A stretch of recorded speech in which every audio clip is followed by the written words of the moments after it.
Pronto, Arthur. Perfeito, desejando aí uma boa noite a todos, inclusive aqueles que irão assistir a esse estudo em outro momento, e agradecendo a Deus, né, os espíritos superiores por mais essa oportunidade de estarmos aqui reunidos para essas reflexões sobre esse tema deveras importante, que é aquele que se refere à ética e a sua relação com o espiritismo. E, obviamente, estando entre pessoas afinizadas e amantes da filosofia, seria impossível falarmos de ética sem falarmos daquele que o Espiritismo, a doutrina espírita, considera como um dos seus precursores, que é Sócrates, né? Ele que é considerado, de certa forma, o pai, né, do estudo da ética, uma vez que para Sócrates a ética era a busca pelo conhecimento para entender o que é a virtude. E ele acreditava que para viver uma boa vida deve-se viver uma vida, ele chamava de vida examinada. E aí temos também o conceito, segundo Sócrates, da moral, que, em sua visão, estava realmente intrinsecamente ligada ao comportamento humano, enfatizando ele que as ações virtuosas derivam do entendimento do que é bom e da atuação de acordo com esse conhecimento. Então, vemos aí que a abordagem de Sócrates é muito próxima, se eu não digo, se é que não podemos dizer idêntica, à própria abordagem que hoje nós temos com a doutrina espírita. Então, a abordagem de Sócrates, a ética, foi realmente inovadora para aquela sua época. Ele acreditava que o conhecimento era a base, como eu já adiantei, né, para essa vida virtuosa. Para o Sócrates, entender a essência de virtudes como a justiça, a coragem, a piedade, entre outras virtudes, era crucial para viver uma boa vida. Então, o Sócrates afirmou que, aí abre aspas para o Sócrates, né? Uma vida não examinada não vale a pena ser vivida. Então, ele aí, pessoal, destacava a importância da autorreflexão e da própria investigação filosófica na conquista dessa integridade moral. E ele argumenta também que a virtude é uma forma de conhecimento, já que apenas aqueles que sabem o que é bom agirão corretamente. Então, consequentemente, aqueles que cometem atos maus estão ou o fazem por ignorância e não tanto, segundo Sócrates, por malícia. E aí essa perspectiva socrática implica para a gente que o conhecimento ético está inerentemente ligado ao comportamento ético. Então, conhecer o bem é fazer o bem. Então, o Sócrates também introduziu, né, o conceito da voz interior divina, ou bússola moral que nos guia a todos, coisa que o Espiritismo também nos ensina. Ele, inclusive, afirmava que essa voz interior, a nossa consciência, né, o advertia contra ações erradas, mas nunca lhe dizia assim explicitamente o que fazer, né? Então, esse conceito, né, enfatiza a importância da orientação moral interna e da intuição que está contida nessa ética socrática, né? Sugerindo que a percepção moral é acessível aos indivíduos por meio da introspecção e da reflexão. Então, para Sócrates, a moral era algo profundamente pessoal, mas universalmente aplicável. Ele acreditava realmente que a excelência moral era mais importante do que a riqueza material, a fama ou o poder. Inclusive, isso se refletia, né, como vocês bem sabem, no próprio estilo de vida modesto que ele tinha, né, o seu método de se envolver com os indivíduos de todas as esferas da vida lá em Atenas, naquela época. Então, a filosofia moral de Sócrates não era direcionada a aderir às normas sociais ou mesmo às leis, mas buscar um padrão ético mais elevado através de um inquérito racional e também através do diálogo. Então, ele, de certa forma, né, desafiou a sabedoria moral convencional daquela época, questionou o entendimento social das virtudes e defendeu também uma moral baseada em princípios éticos universais, em vez de meras normas sociais relativas.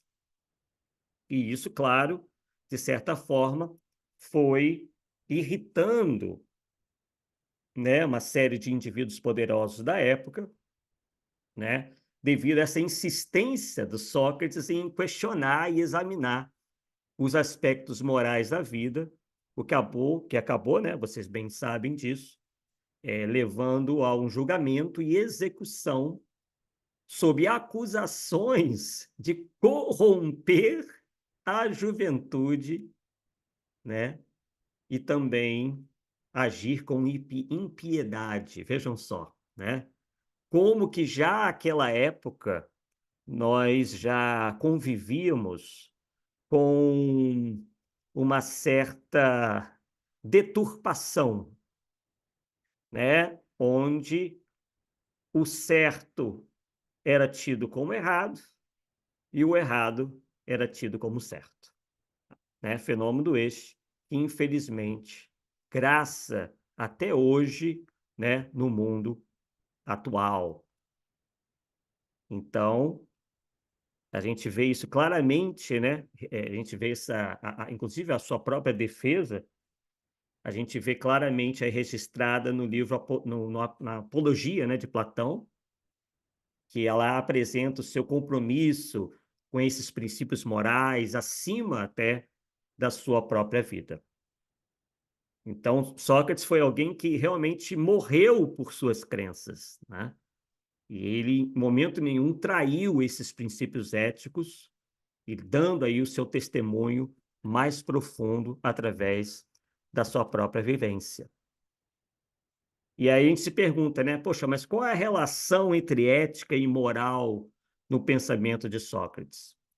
A ética e a moral, segundo a filosofia socrática, estão entrelaçadas, já que as duas se preocupam com a busca pela excelência moral e pela compreensão do que é bom e do que é justo. Então, por meio desse questionamento que foi constante, que deva ser constante, da reflexão, o Sócrates buscava orientar as pessoas para uma vida mais ética e moralmente virtuosa. Então, os ensinamentos de Sócrates sobre ética, sobre moral, são extremamente, né, a gente pode reputar esses ensinamentos como extremamente relevantes até hoje. E realmente a gente pode ver claramente que se trata de um roteiro para o crescimento pessoal e a melhoria da sociedade como um todo. Então, a ênfase de Sócrates era como já falei, né? Na autorreflexão, na análise crítica das crenças de cada um e incentivava também os indivíduos a buscar sabedoria e virtude, levando uma vida mais plena, mais significativa. Então, ao questionar suposições e promover um diálogo aberto, segundo Sócrates, nós podemos melhorar continuamente a nós mesmos e contribuir, né, para uma sociedade mais reflexiva, né, e que se aprofunde mais no próprio conceito de virtude. Então, essa abordagem, falar de ética, né, sem falar dessa abordagem socrática, realmente é impossível. E a gente encontra, né, como eu já adiantei, no Evangelho segundo o Espiritismo, logo na introdução, Sócrates e Platão, né, sendo apresentados como precursores da doutrina espírita, o que significa que essas leis, esses princípios que a doutrina espírita passou a ensinar através da publicação do Livro dos Espíritos, em 1857, já se encontravam por aí, que nada mais são do que reflexo das leis universais, das leis divinas. Então, vejam que essas ideias já pervagavam por aí mesmo antes da vinda de Jesus Cristo, né? Lembrando que Sócrates foi um filósofo ateniense que nasceu em 470 a.C. e morreu em 399 a.C., tendo aí Platão, né, como seu discípulo, aquele que realmente colocou, que certamente colocou no papel, de certa maneira, né, aquilo que Sócrates havia dito, já que Sócrates não deixou nada escrito. E o Platão, por si, nasce em 449 a.C. e morre por volta de 348, 347 a.C., né? Então, antes mesmo de Moisés, antes mesmo de Jesus, existiram Sócrates e Platão, ambos vivendo na cidade de Atenas, na Grécia, né? Assim como Jesus, Sócrates não deixou nada escrito. E como eu já adiantei, ele vem a morrer, né, justamente por atacar os preconceitos religiosos e a mentalidade da época. Atacar aí no bom sentido, né? Porque é mais ou menos assim que acontece. Quando você desafia determinados parâmetros da sociedade, é claro que não é apenas desafiar, mas né, quando você traz, inclusive, algo até superior, geralmente a reação não é das melhores, porque isso vai mexer com uma série de interesses, né, de uma série de indivíduos. Então, isso realmente causa um incômodo. Então, é o que a gente vê nos grandes espíritos, né? Que eles realmente incomodam. Eles realmente, se fosse hoje, eles seriam certamente atacados talvez por alguns elementos, né, alguns indivíduos do próprio movimento espírita, como anticaridosos, intolerantes, né, uma série de adjetivos que são geralmente dados àqueles que, às vezes, questionam, né, contestam determinados parâmetros. Claro que não é qualquer pessoa, né, que poderá ter a autoridade moral de um Jesus, um Sócrates. Isso são coisas, né, são missionários que vêm de tempos em tempos para alavancar, né, o progresso da humanidade. Então, por exemplo, nós encontramos em Sócrates, já naquela época, o encontramos proclamando que Deus era apenas um. Ele dissertou sobre a imortalidade da alma e da existência da vida futura. Né? Tudo isso exatamente como o Espiritismo ensina hoje, com Allan Kardec, provando que o espírito é imortal e pode viver incontáveis reencarnações, e a vida futura nada mais é que a vida espiritual. Então, Assim como também a gente encontra a mesma coisa em Platão, seu discípulo e aluno que continuou o seu trabalho. E ainda no Evangelho segundo o Espiritismo, a gente também encontra vários trechos que são conceitos de Platão e Sócrates sobre a alma, o progresso, o mundo espiritual, os seus habitantes, né, a reencarnação e as virtudes, né, a ética e também a moral. Então, Platão foi responsável por escrever os fundamentos de Sócrates, já que o seu professor não deixou, né, como eu já adiantei, nada de material.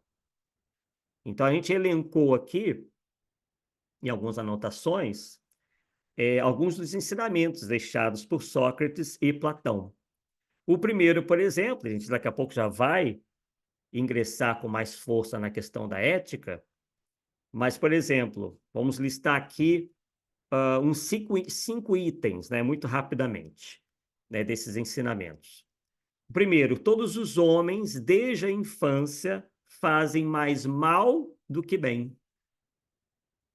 Então, ele diz com isso, né, com essas palavras, ele está dizendo que sobre a infância do espírito, que é criado por Deus, simples e ignorante.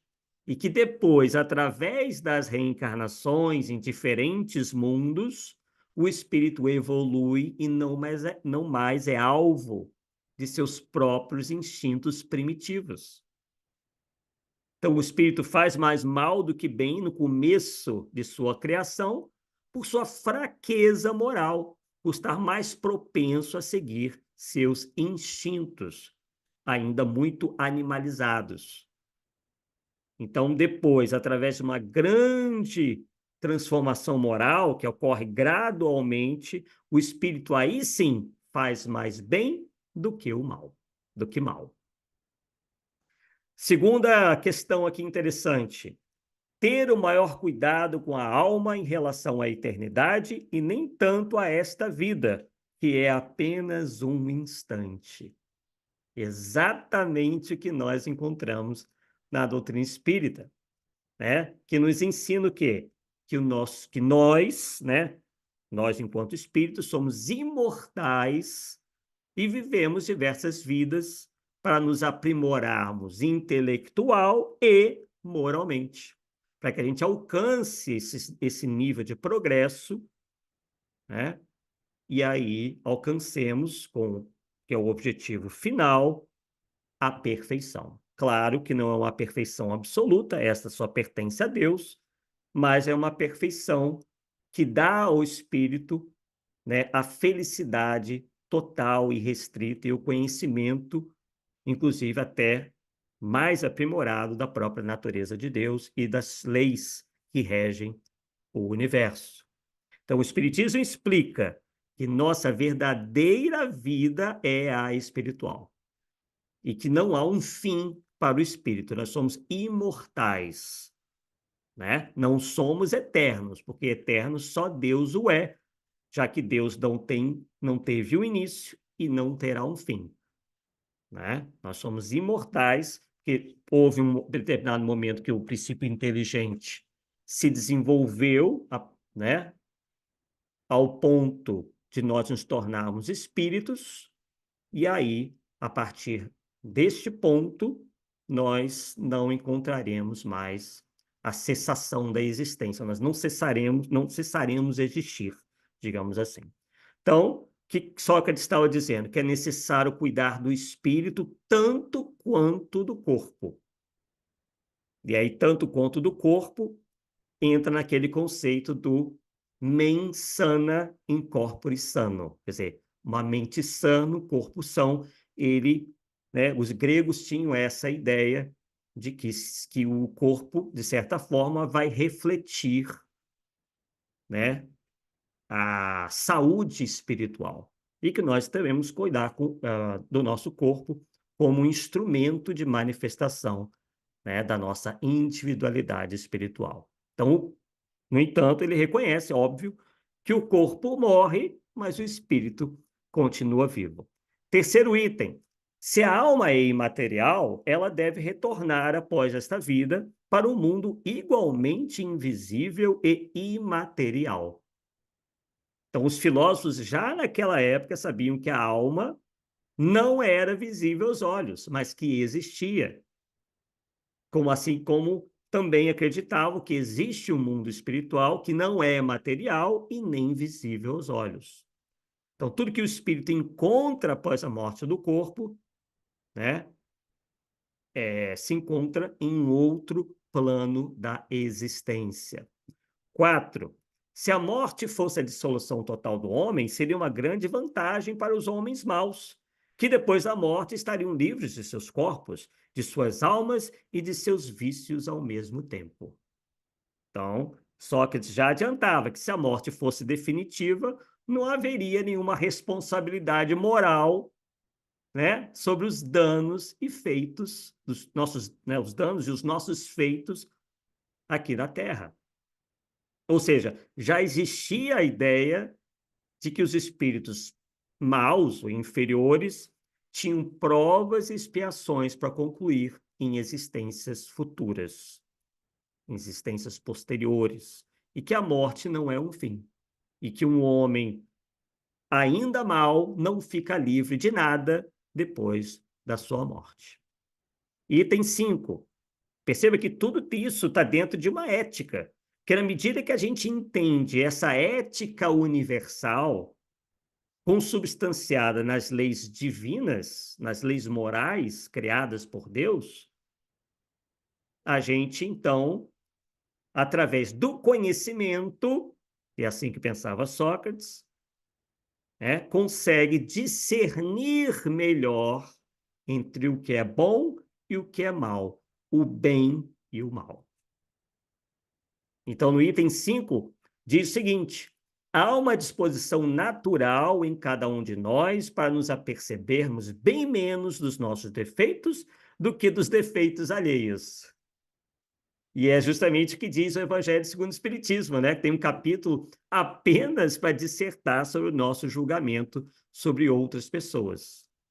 E a lição ali é para cada um julgar a si mesmo em primeiro lugar, né? Que esse julgamento deva primeiro ser voltado para nós, se nós estaríamos incorrendo naquelas mesmas faltas, para depois, no segundo momento, né, podermos então ter um olhar sobre o nosso semelhante e aí, porém, sempre se utilizando, né, de uma tolerância na medida em que se o indivíduo estiver incorrendo numa falta que só a ele mesmo vai prejudicar, né, nós não temos nada a fazer. No entanto, dentro da própria moral explicada pelos espíritos, quando o erro de alguém vai refletir sobre um certo número de pessoas, inclusive de uma sociedade, é claro que a gente vai atender ao interesse do maior número, né? Porque aí o interesse de outras pessoas estão em jogo, são outros indivíduos, outros irmãos nossos estão sendo prejudicados, né? É mais ou menos como na lei humana. Se o indivíduo infringe a si próprio algo que lhe vai prejudicar, ele não vai para a cadeia. Isso só passa a acontecer na medida em que ele agride o direito do seu semelhante, de alguma forma. Então, aí caberá à sociedade como um todo, né, penalizar o indivíduo em conformidade com a sua falta. Então, voltando aqui em Sócrates, ele diz que a partir de um autoconhecimento é que a gente encontra os nossos defeitos morais, e aí sim, tendo uma real noção disso, a gente pode transformar esses chamados defeitos morais em qualidades morais, né? E julgar o outro assim, nada traz de bom para o espírito por si só, a não ser quando outros interesses estejam aí envolvidos, e daí, né, se faz necessária uma intervenção para que aquelas faltas não venham a prejudicar os semelhantes, né? Questão 6. A virtude não pode ser ensinada, ela vem por um dom de Deus àqueles que a possuem.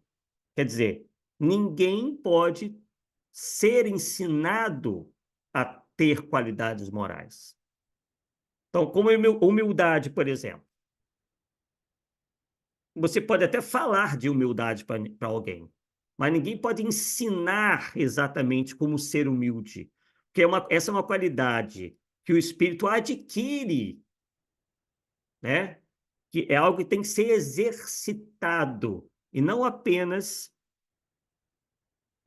entendido intelectivamente. Claro que se faz necessário uma certa exortação às virtudes, no entanto, a humildade só vai ser adquirida através mesmo do exercício. Então, somos nós mesmos que temos que combater, por exemplo, aquilo que configura a antítese da humildade, que é o orgulho. E aí, combatendo o orgulho, nós necessariamente, né, automaticamente estaremos trilhando o caminho da humildade. Então, ele consegue, o indivíduo daí, segundo Sócrates, consegue por seus próprios esforços e o seu próprio livre-arbítrio. Penúltima questão aqui. Ele dizia que é importante distinguir a alma pura, verdadeiramente imaterial, que se nutre como Deus, da ciência de pensamentos da alma, mais ou menos maculada de impurezas materiais. Então, aqui é citado os vários, né, são citados aqui os vários níveis de evolução em que o espírito pode estar. Tantos que ainda são muito ligados à matéria, com seus instintos primitivos, com seus vícios, paixões terrenas, né? Assim como também aqueles espíritos já muito elevados que nada levam, né, de material. E a gente se recorda que o Espiritismo nos ensina que atualmente a Terra é tido como um mundo de provas e expiações. E que nós que habitamos aqui estamos evoluindo para procurar derrubar em nós mesmos essas falhas morais e alcançarmos mais evolução intelectual e moral, né? Claro que, vez ou outra, ou aqui ou ali, nós encontramos espíritos mais adiantados habitando a Terra, mas com o objetivo de fazê-la progredir. E um último item aqui, que nós separamos, onde ele dizia que se os médicos fracassam na maior parte das doenças, é porque tratam do corpo, sem a alma, e porque não estando o tempo todo em bom estado, é impossível que a parte esteja bem. Então, o espiritismo, por sua vez, né, traz as provas de que o espírito tem, sim, uma certa influência sobre o corpo, já que nos parece que a medicina, as ciências em geral, cada vez mais apontam que a causa de algumas doenças, né, é de origem, por vezes, psíquica, mental, quer dizer, é o espírito ali, né, atuando de maneira enfermiça em relação ao corpo físico. Certos estados mentais, certos estados da alma interferem, inclusive, até no bom funcionamento do corpo físico. Claro que não são todas, né, as doenças, né? Alguém pegou uma gripe, é simplesmente um vírus, né? Não, mas até mesmo quando o corpo não está na sua saúde perfeita, até combater esse vírus, que é um agente externo, pode até se tornar mais difícil, né? Quer dizer, a doença, então, teria, segundo Sócrates, origem no psiquismo. Segundo ele, geralmente no orgulho, na vaidade, na preguiça, na crueldade, que são vícios morais, são vícios do espírito. Então, eles geram doenças que, de certa forma, vão ajudar a desregular, digamos assim, o soma, né, que é o corpo físico, né? Então, importante a gente fazer essas considerações aí, né? Então, que a gente, então, também pode destacar em relação à ética, a moral, a ética, segundo o espiritismo, né? Afinal de contas, o que são moral e ética? Qual que seria a diferença, né? Como que o espiritismo explica cada um? E a gente vai, por exemplo, foi consultar um estudo de aprofundamento até da Federação Espírita, onde consta lá, por exemplo, né, o que é moral segundo a filosofia e o espiritismo.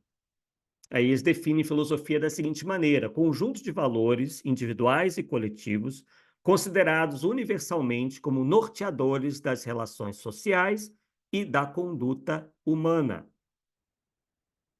E aí nós temos, por exemplo, na resposta 600, a questão 629 do Livro dos Espíritos,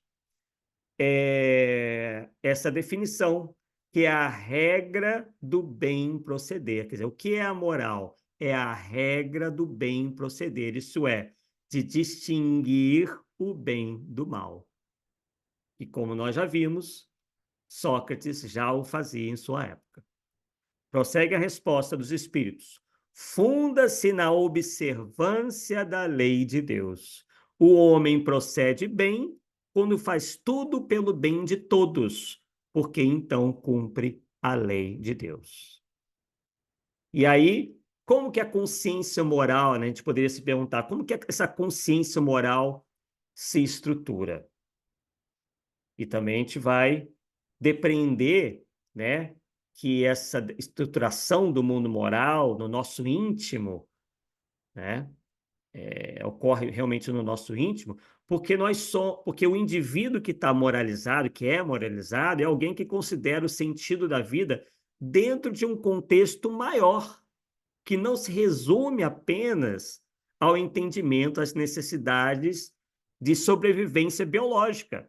Infelizmente, é isso que a gente tem visto numa sociedade com tendências tão claramente materialistas, onde a maioria de nós apenas se dedica ao atendimento dessas necessidades puramente materiais, puramente voltadas para a nossa sobrevivência, para o gozar da vida apenas no seu sentido físico, no seu sentido material. Então, é algo que Sócrates já nos chamava a atenção naquela época, né? E o Espiritismo, na questão 634 de Livro dos Espíritos, nós vamos encontrar o seguinte: os espíritos foram criados simples e ignorantes. Deus deixa ao homem a escolha do caminho, tanto que toma o mau caminho, sua peregrinação será mais longa. Se não existissem montanhas, o homem não compreenderia que se pode subir e descer. Se não existissem rochas, não compreenderia que há corpos duros. É preciso que o espírito adquira experiência, e para isso é necessário que conheça o bem e o mal. Eis porque existe a união do espírito e do corpo, né? E aí a gente faz então a pergunta: quais são então as ideias espíritas e não espíritas que conceituam ética? Segundo, por exemplo, a gente vê no livro do Ney Lobo, né, Filosofia Espírita da Educação, e suas consequências pedagógicas e administrativas, há lá uma definição, né, que denominam a ética como filosofia do agir que visa a bondade ou a perfeição do próprio homem que age, né? Na literatura mediúnica, né, encontramos, por exemplo, num livro de Chico Xavier, né, onde consta o seguinte, que a prática do bem ainda é a maior escola de aperfeiçoamento individual, porque conjuga em seus cursos a experiência e a virtude, experiência e virtude, o raciocínio e o sentimento. Então vejam que até mesmo na literatura mediúnica se vê os espíritos falando na necessidade de equilibrarmos raciocínio e sentimento, porque um não vive sem o outro.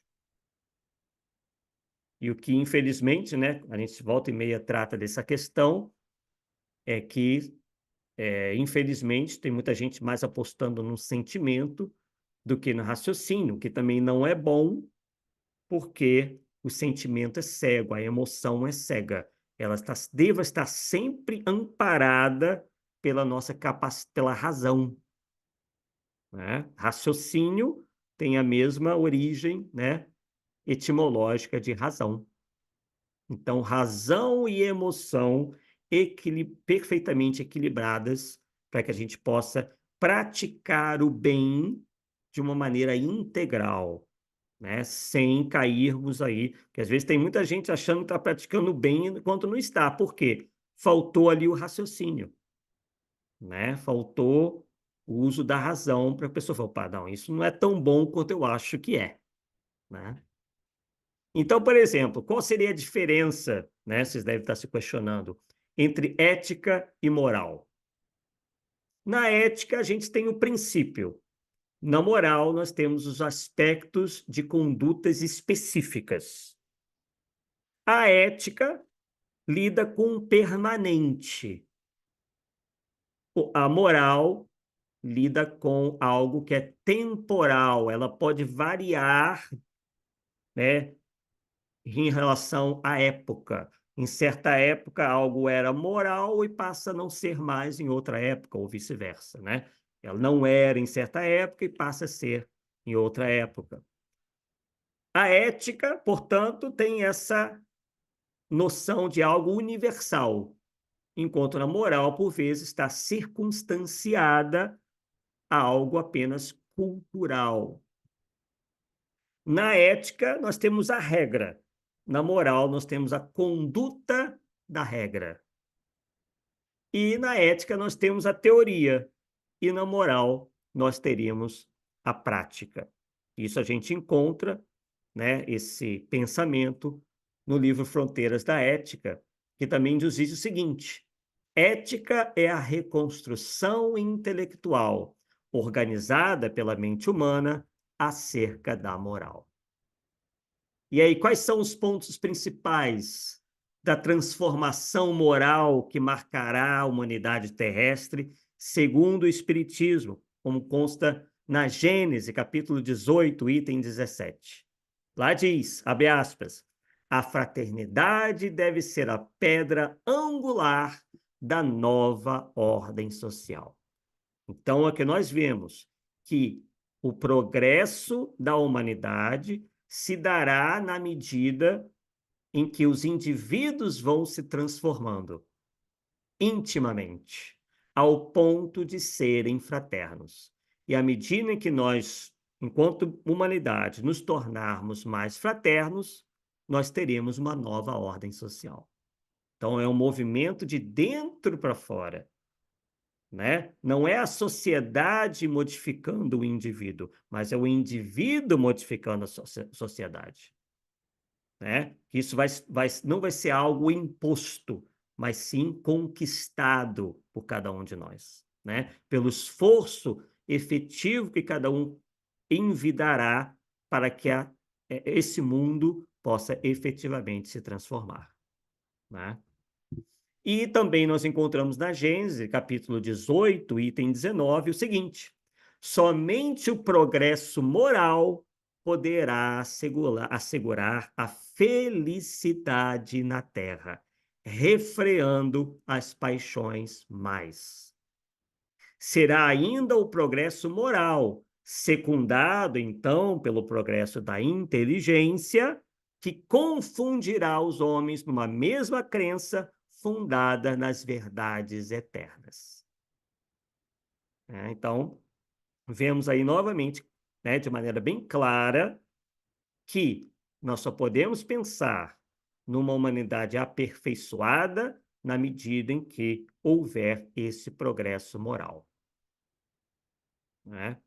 E é isso que vai assegurar a felicidade na terra. É isso que vai refriar as paixões mais. Não serão decretos, né? Não adianta se tentar estabelecer algo pela força das leis, ou da polícia, ou de regimes, ou de ditaduras, disto ou daquilo, né? Isso se tornará contraproducente se os homens não estiverem, né, compactuando intimamente com aquilo. Nada se deva fazer obrigado, porque não será uma mudança real, será uma mudança premeditada. Não, eu vou fazer isso porque estão me mandando fazer,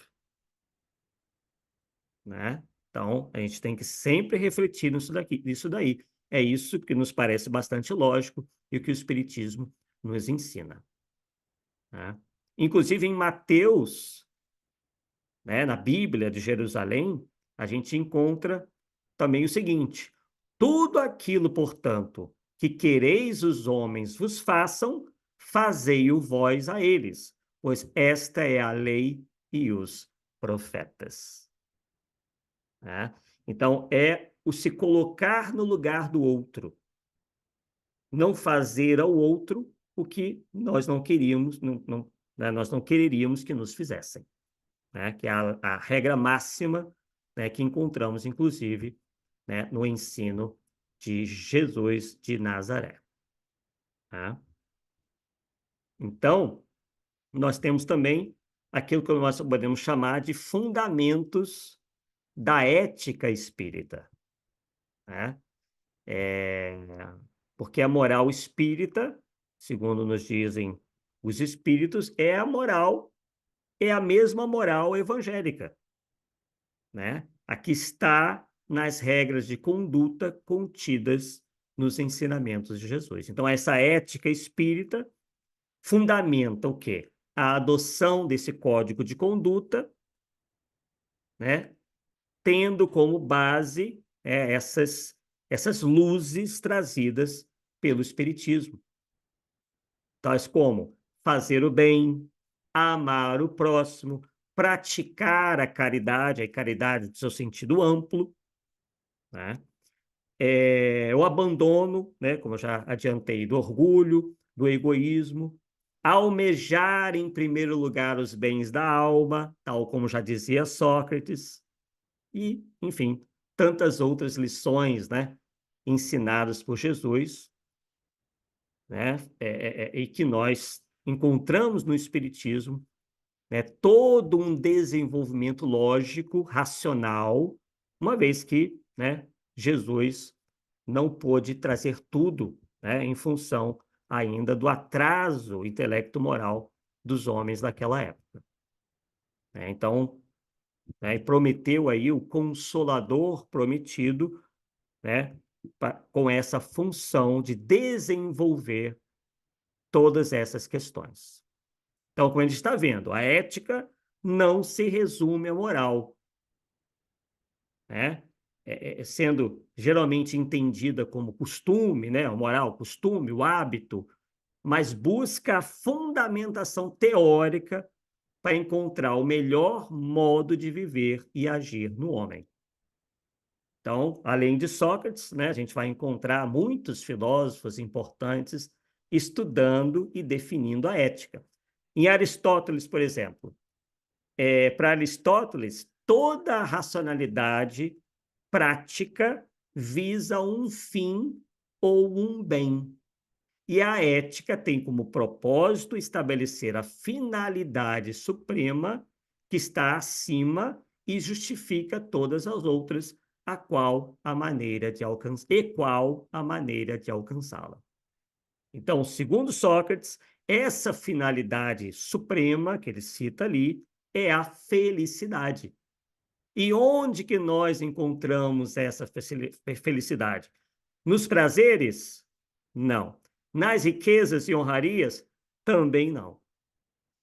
Em Aristóteles, nós vemos que a felicidade é encontrada através de uma vida virtuosa, sendo que essa virtude se encontra entre os extremos e só é alcançada, segundo Aristóteles, estou lendo aqui as definições dele, só é alcançada por alguém que demonstre prudência, conhecida também como a justa medida. Então, veja como que é belo, né? Como que a filosofia nos traz essas coisas espirituais, né? Diferentemente, talvez, do que fizeram da religião, que é, por vezes, algo que não se aprofunda muito. A religião, às vezes, trata muito dessa moral, por vezes até relativa, né? Ela não vai muito a fundo, né, na maioria das vezes. Claro que nós temos também, dentro da própria filosofia, vários religiosos que desenvolveram isso muito bem, porém, na prática, naquilo que nós vemos, principalmente nas religiões dogmáticas tradicionais, nós não vemos um aprofundamento teórico tão grande, né? Então, realmente muito interessante toda essa questão. Bem, temos até 9 horas. Como é que estamos de Sim, horário aí? pode ser até as 9h30, Arthur. Então tá bom. Podemos Mas fazer até seria bom um pouco antes para o isso. pessoal poder debater, né? Perfeito. Vou até às 9 e a gente, então, Isso. começa aí com os nossos debates. Maravilha, né? Então, a gente tem, né, pessoal, esse aprendizado da ética e da moral no Espiritismo, de maneira muito, assim, clara, né, muito pedagógica. Allan Kardec foi brilhante nessa elaboração, né, desse sistema de pensamento que tem bases científicas, tem uma estrutura filosófica, com consequências ético-morais, né? Então, Kardec, ele, ao contrário do que muitos pensam, não foi só um homem de cultura geral invejável, né? Eu gosto de sempre enfatizar que Kardec foi um polímata, né? Um homem que tinha conhecimento sobre mais variadas áreas do saber, né? Ele que era um conhecido pedagogo, muito destacado na sua época, né? Educado em Verdun, na Suíça, estudou na escola do Pestalozzi, tudo aquilo que nós já sabemos, né? E esse pendor que ele tinha pela educação é o que vai realmente permear toda a organização da doutrina espírita, né? A gente vê como que a doutrina espírita ela é didática, né? Ela é toda muito de fácil entendimento, embora seja ao mesmo tempo profunda, né? Então esse é uma característica que me agrada bastante, né? E E no Livro dos Espíritos a gente vê isso, né? A questão das perguntas e também das respostas, que era algo também muito socrático, né? É... Sócrates, né, como nós bem sabemos, por vezes não respondia nada, ele só questionava, ele fazia perguntas para os discípulos para que eles pensassem, né? Então, isso realmente é muito importante, até nisso há algumas semelhanças. Então, a gente percebe isso muito claramente. E quando a gente fala dos sistemas filosóficos éticos, né, a gente pode encontrar nas tradições 3 escolas principais, né, do estudo da ética. A primeira, a ética deontológica, isto é, a ética do dever. A gente também tem a ética das virtudes, ou também chamada de virtudes do caráter, e a gente tem a ética utilitarista. Então, quando a gente estuda, né, a fundo o Espiritismo, a gente percebe que a proposta de aprendizado ético para o homem, enquanto ser trino, né, nós temos essa concepção do corpo, espírito e perispírito, seja ele em qual fase da vida for, na infância, na idade adulta, na velhice, né? A gente percebe que o espiritismo não se filia de maneira rígida e exclusiva a nenhuma dessas três escolas teóricas aí, essas escolas da ética. Na verdade, a gente percebe que a doutrina espírita admite a aplicação de todas elas, né, a depender do quê? Das circunstâncias morais com as quais o indivíduo se defronta. Então, por exemplo, na ética deontológica, né, rapidamente para a gente poder atender aí o horário, que é a do dever, né? A gente vê a prevalência do foco do estudo da ética do dever nas obrigações e proibições, onde o agir não é para atingir a felicidade, né? Mas como um cumprimento do dever puro e simples, né? Ainda até que seja cumprido contra a vontade do indivíduo, né? Então, a gente percebe isso claramente nessa escola, né, que teve como o maior teórico o Immanuel Kant, que depois de uma longa e complicada construção filosófica, ele resume essa obrigação moral, esse dever do indivíduo, em uma lei filosófica fundamental, né, que ele batizou de imperativo categórico. Então ele diz o seguinte, né? Até separei a frase dele aqui. Age como se a máxima de tua ação deve tornar-se, através da tua vontade, uma lei universal. Né? Então, bem interessante também, né, essa frase de Kant, que nos faz aí refletir. Né? E aí a gente também faz uma ponte com a questão 641 do Livro dos Espíritos, quando Kardec pergunta: será tão repreensível desejar o mal quanto fazê-lo? Isso dentro, né, fazendo um comparativo aí com a moral, a ética de Kant, né?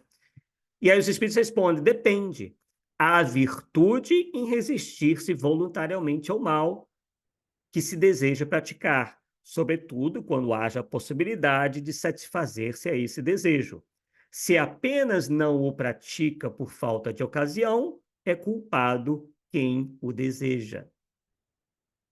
Então, a gente verifica aí que a adoção do dever puro e simples como parâmetro ético a ser seguido pelo Espiritismo, né, também é encontrado, de certa maneira, nas obras de Allan Kardec.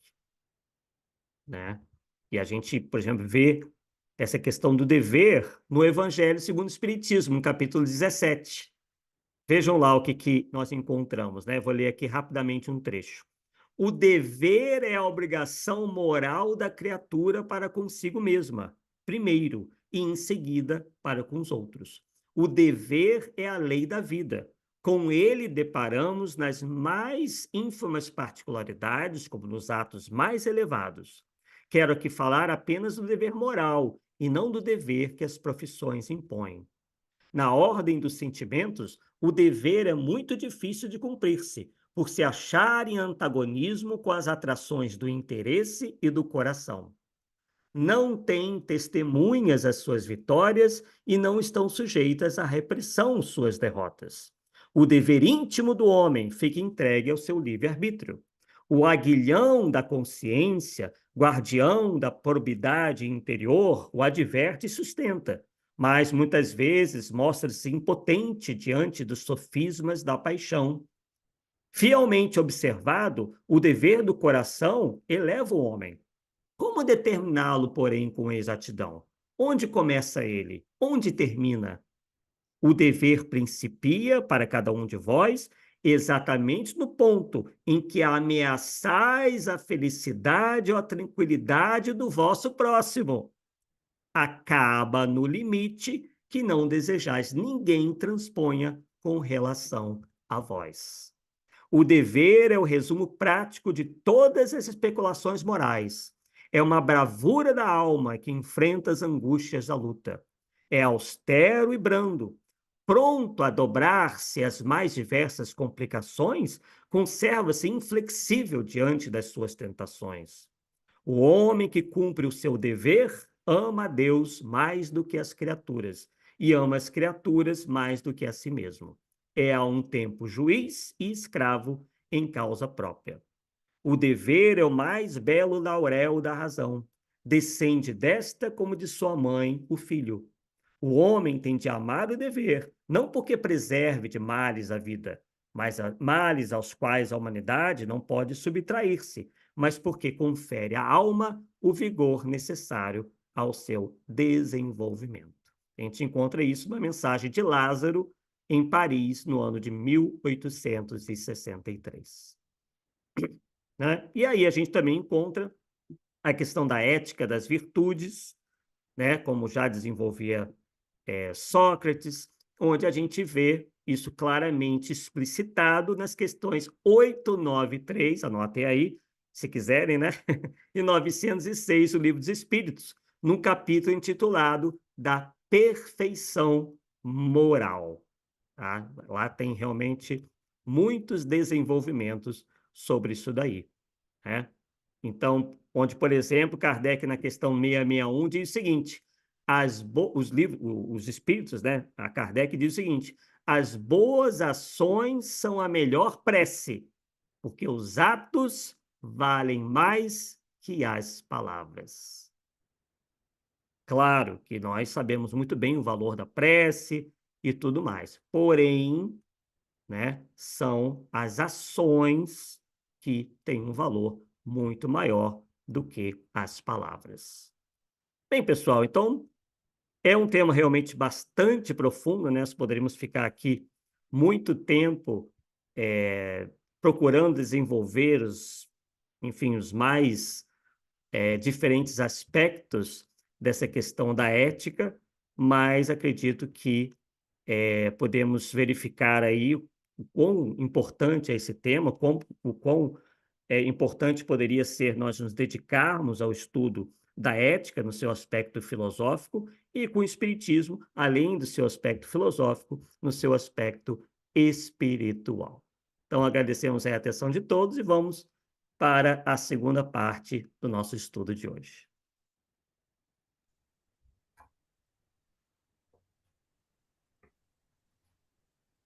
Pegando aí a sua última fala,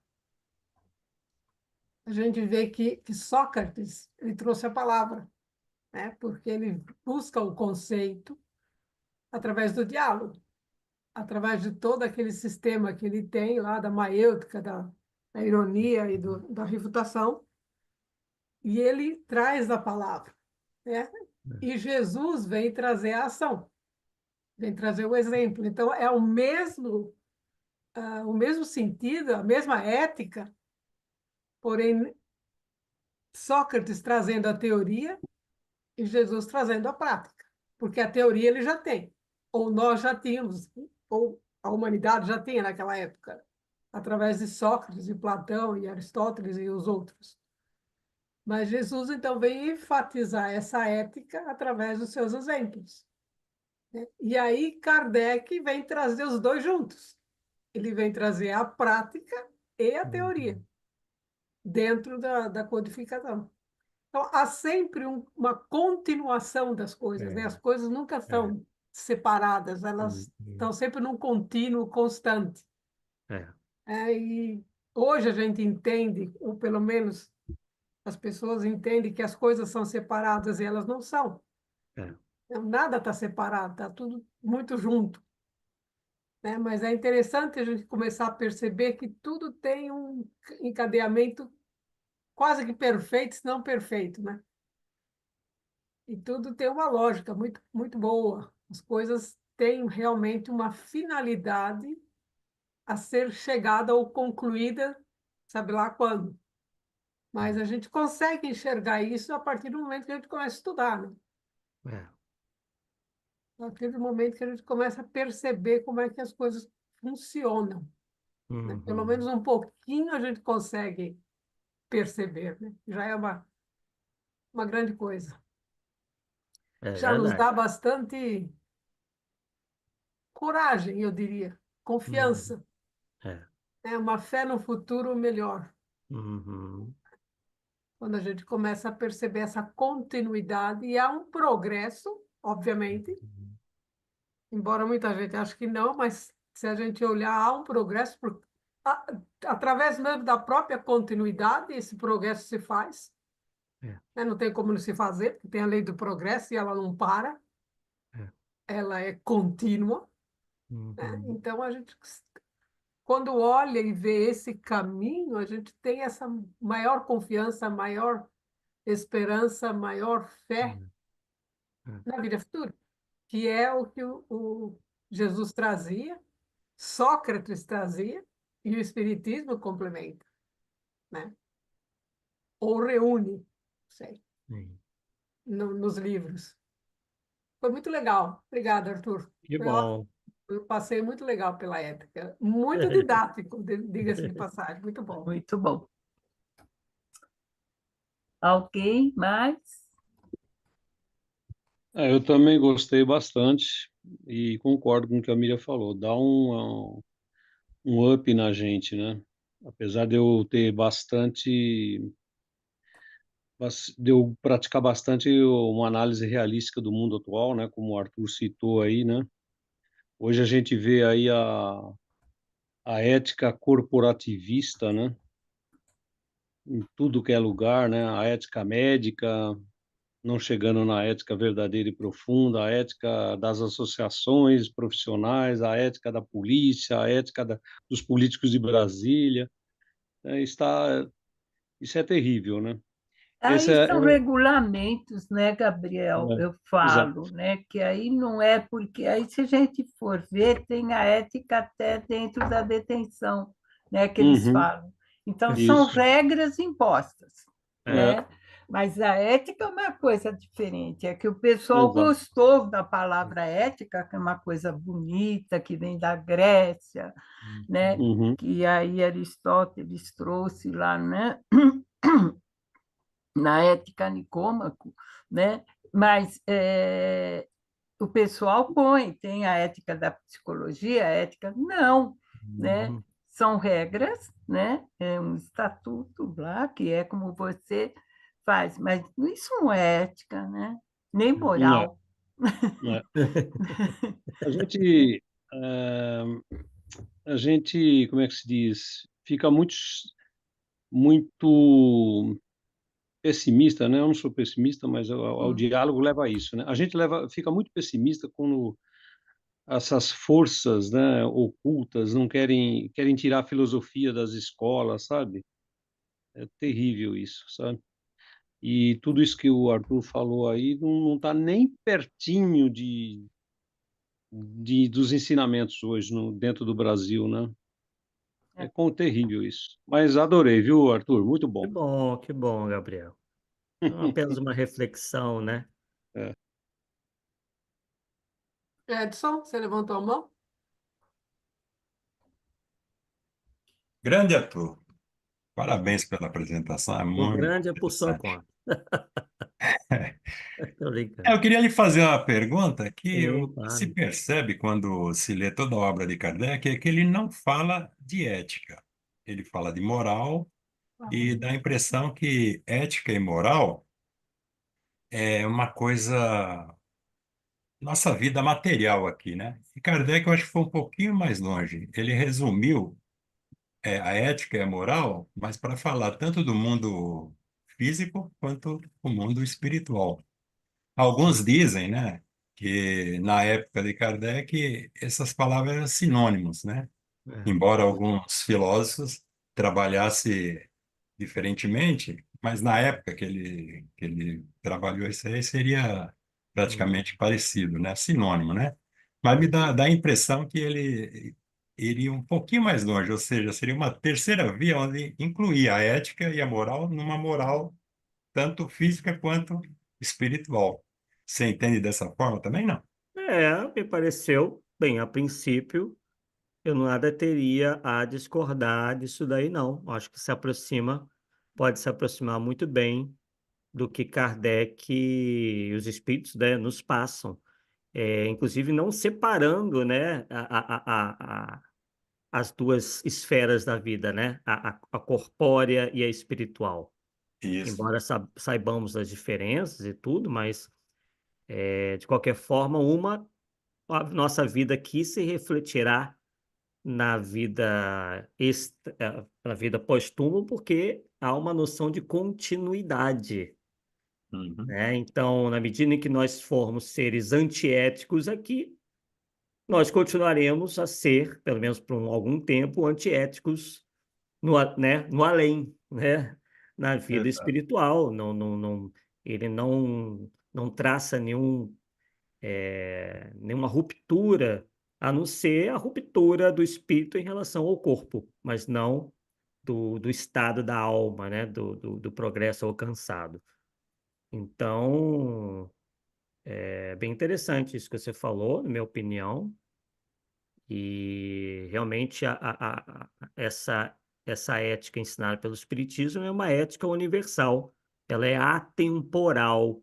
A gente Uhum. anda vendo por aí alguns indivíduos, não são nem divulgadores espíritas, né? São alguns indivíduos aí, vocês até conhecer um indivíduo, me fez lembrar um indivíduo que se diz Allan Kardec reencarnado, que ele diz que ele fala que essa noção de moral que se tem através da doutrina espírita é ultrapassada, né? Isso e aquilo, e não, né?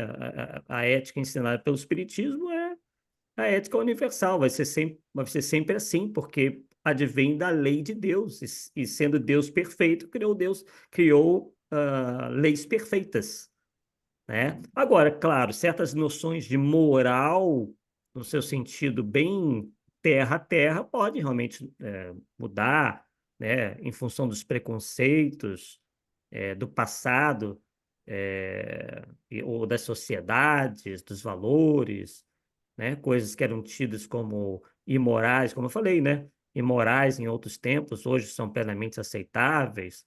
O que era moral antes, hoje já não é tido como barbárie, né? Isso realmente pode variar, mas não porque a lei tenha mudado, né? A nossa percepção ao longo do tempo, né, do certo e errado, do bem e do mal, é que vai mudando, né? E com o progresso, o homem vai cada vez mais tendo uma noção, embora muito lentamente, né? Eu concordo aí com o Gabriel, né? Parece que está tudo meio perdido, mas ainda acreditamos que com o tempo essa nossa noção de ética, de moral, vai se alargando e vai se aproximando cada vez mais da verdade, né? Inclusive Sócrates propugnava por isso, né? Pela busca incessante pela verdade. Valeu, obrigado. Não nada, Edson. Obrigado a você. Bom, acredito eu que, eventualmente, a moral vai se conformar com a ética, né? Eventualmente, sabe lá Deus quando, mas eventualmente isso vai acontecer pela própria lei do progresso e da própria percepção, como você falou, nossa, que vai se alargando e a gente vai evoluindo e entendendo melhor as coisas, né? Haverá costumes diferentes, claro, porque não tem como ser tudo igual, mas em questão de comportamento, de ética ou moral, vai haver uma conformação entre os dois. Será ético, mas com maneiras diferentes de se agir, não Uhum. é? Um casa com vestido vermelho e outro casa com vestido branco, mas todo mundo se respeita, vamos dizer.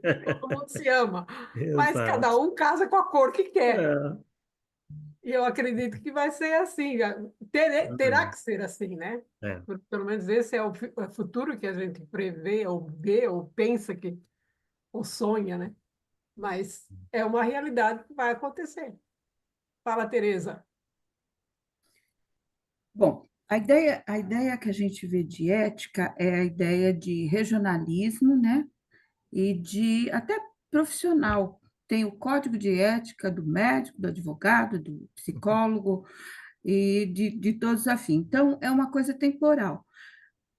Me parece, eu gostaria até de no momento que a moral, que essas éticas todas, que são regionais, que são temporais, elas se tornarem morais, não existe mais necessidade de ética. Para que vai ter uma ética sei lá, do engenheiro, se o engenheiro sabe que ele não pode fazer, se ele amar ao próximo como a ele mesmo, ou seja, ele não vai fazer um prédio que vai construir, assim como o médico não vai fazer alguma coisa para destruir o seu paciente.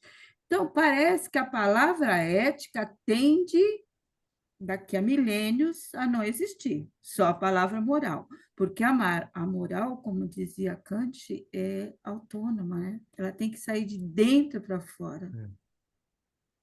Você não faz porque não é certo, não porque um código te disse não faça. Acredito que esse seja a grande questão, né, que o Arthur está trazendo, inclusive. E nós te agradecemos, foi muito, muito lúcido. Que bom, Tereza. Eu que agradeço a oportunidade. Mas é ao contrário, né? É a moral que é regional, é a moral que é temporal, é a moral que depende do lugar. A moral depende do povo. A Sim. ética não. A ética é o que é. Entendeu? Não é isso, Arthur? Isso são conceitos, né, que a gente percebe que vão variar, são palavras até que se tornaram, de certa forma, polissêmicas. Conceitos de moral, conceitos de ética, isso às vezes se confundem e é mais ou menos como religião, né? Não tem aquele debate, espiritismo é ou não religião? Eu sempre procuro responder, depende do que a pessoa entenda por religião. De qualquer forma, às vezes, né, as coisas se resumem ou se entendem em função de confusão de palavras, né?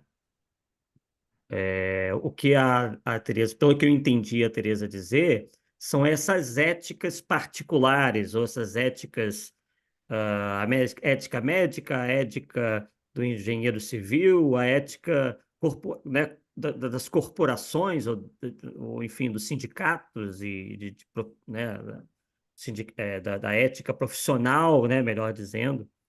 E o que ela está dizendo, pelo que eu entendi, né, é que no futuro, mais ou menos distante, não se vai ter esses tratados de ética ou essas Tratados, né? recomendações, haja vista que as pessoas, por si só, vão vivenciar aquilo sem precisarem ser lembradas. Pelo menos foi isso que eu entendi. Então, ela deu um enfoque, mas eu concordo com você, moral geralmente é tratada como algo relativo, por vezes, em função das variações culturais, enquanto que a ética é algo de caráter mais universal.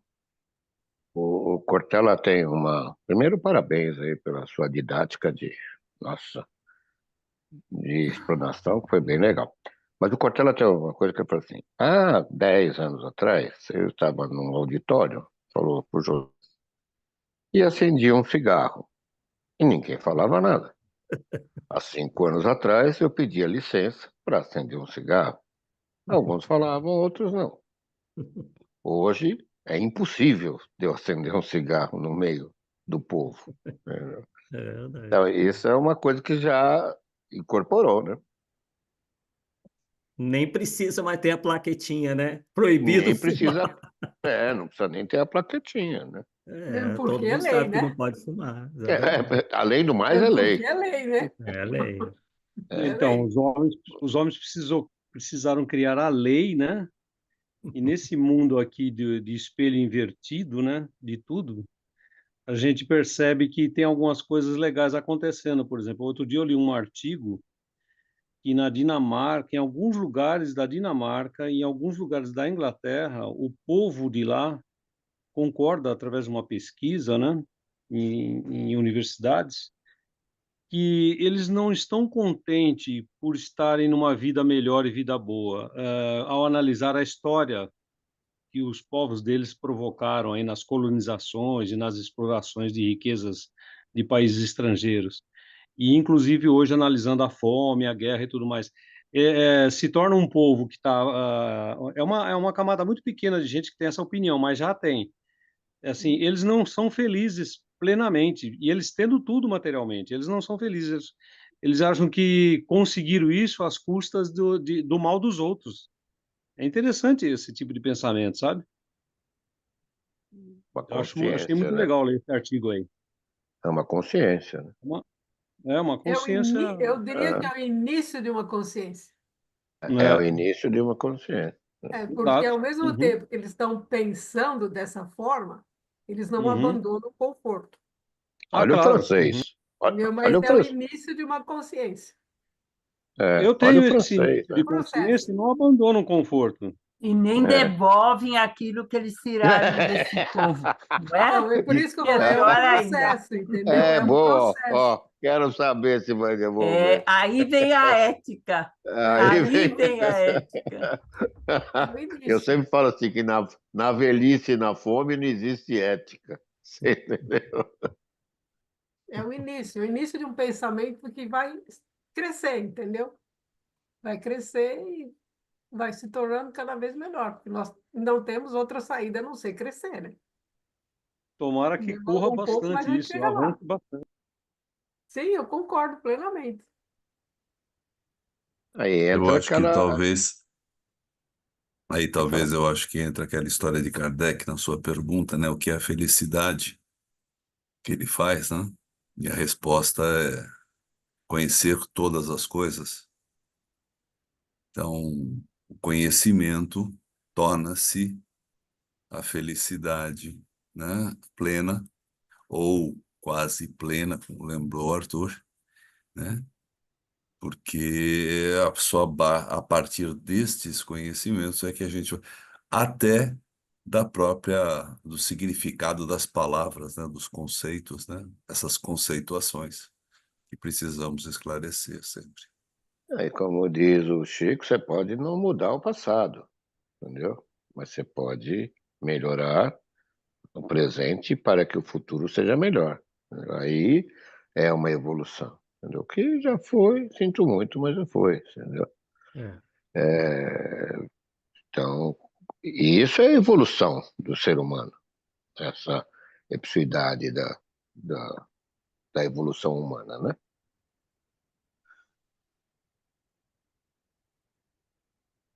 Muito bem, então.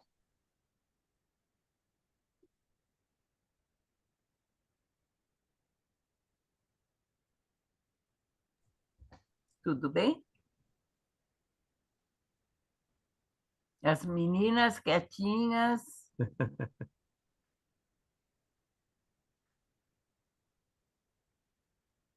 Então, tá bom, Arthur. Acho que a gente pode encerrar. Arthur, foi muito bom.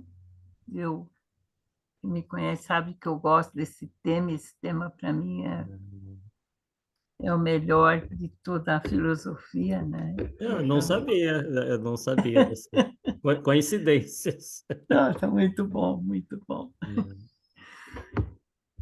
Então, vamos assim, né? Agradecendo ao Arthur, agradecendo a presença de todos, né? Agradecendo também, como o Arthur bem lembrou, aquelas pessoas que vão mais tarde aí, no conforto das suas casas, assistir essa live, essa reflexão tão gostosa aí do Arthur, né? Vamos agradecendo a todos a presença de todos, e principalmente a presença do Arthur e dos benfeitores espirituais que estiveram conosco. Gente, obrigado, até a semana que vem. Boa Obrigado, Boa noite semana, a obrigado. Boa Novo todos, boa noite. estudo Noite a aí. semana. todos. Tá? Tchau, Beijo tchau. a todos. Próxima. Tchau. noite. Um abração a Tchau. todos. Abraço. Abraço, abraço. Boa semana.